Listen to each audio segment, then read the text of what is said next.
સરકાર દ્વારા ઘરે ઘરે પાણી પહોંચાડવાની મોટી વાત કરવામાં આવે છે, પરંતુ યાત્રાધામ પાવાગઢ ખાતે ડુંગર ઉપર વસવાટ કરતા લોકોની જિંદગી કંઈક અલગ જ હકીકત દર્શાવે છે। ડુંગર ઉપર વસવાટ કરતા 1000થી પણ વધુ લોકોને પાણી માટે ભારે સંઘર્ષ કરવો પડી રહ્યો છે। યાત્રાધામ પાવાગઢ ખાતે ડુંગર પર વસવાટ કરતા લોકોને પાણીની તીવ્ર અછતનો સામનો કરવો પડી રહ્યો છે। ડુંગર પર મંદિરના પગથિયા પાસે આવેલા બાવા બજાર વિસ્તારમાં રહેતા 1000 રહેવાસીઓને પાણીના એક ટીપા માટે રોજેરોજ ભારે સંઘર્ષ કરવો પડે છે।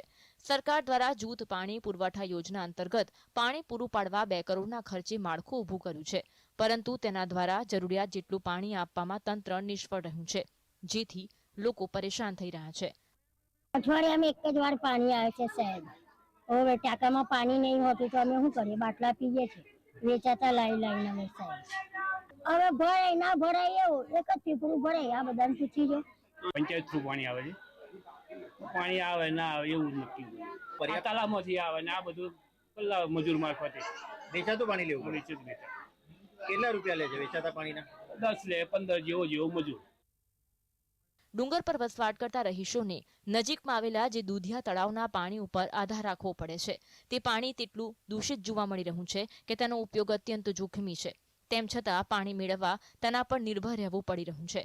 જૂથ પાણી પુરવઠા યોજના દ્વારા માળખું ઊભું કરવામાં આવ્યું છે, તેમાં 10 દિવસમાં એક જ વખત પાણી આપવું શક્ય બને છે, તે પણ માત્ર અમુક લીટર જ પાણી આપવામાં આવતું હોવાથી ડુંગર પર પાણીના એક ટીપા માટે રહેવાસીઓનો દરરોજ સંઘર્ષ જોવા મળે છે। ત્યારે દૂધિયા તળાવમાંથી ઉપયોગમાં લેવાતું પાણી દૂષિત હોવાથી પાણીજન્ય બીમારીઓ ફેલાવાનો પણ ભય છે। 10 દાડામાં એક જ વાર આવે। કેટલું પાણી આવે? અડધો કલાક। વપરાશ માટે શું કરો? બાળકો છે ને વપરાશ પીવાનો ડબ્બો લઈ લઈએ ને નાવા ધોવા માટે આ પાણી વાપરીએ। અને શું ભાવ મળે છે?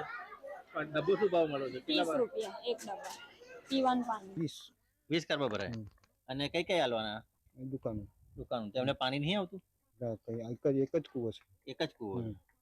કેટલા માણસો છો તમે આ પાણી પહોંચાડવા માટે? લગભગ 6-7 માણસ। 6-7 માણસ। અને એક કાર્બન કેટલા લો છો? 15 રૂપિયા 20 રૂપિયા।